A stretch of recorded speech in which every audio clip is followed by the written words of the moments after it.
Welcome to Penrose Learning, where we make understanding easy. You start by loading the DTI template and the character base. This ensures geometry and UVs align. Once done, import scaled front and side penguin references so proportions match your target. Make quick notes. Are you building a full suit, a hood, or just flippers and a beak? This choice changes topology and texture sizes. Next, create a new outfit asset folder and copy the template files. This avoids breaking the base while you iterate.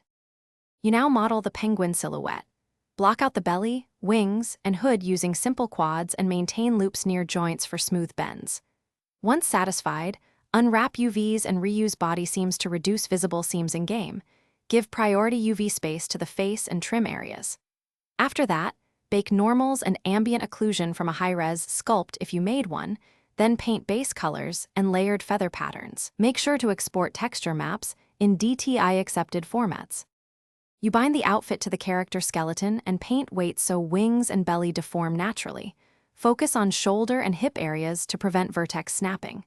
Then load the outfit into the DTI preview, run common animations, and check collisions and cloth behavior. If you see clipping, adjust weights or add corrective blend shapes.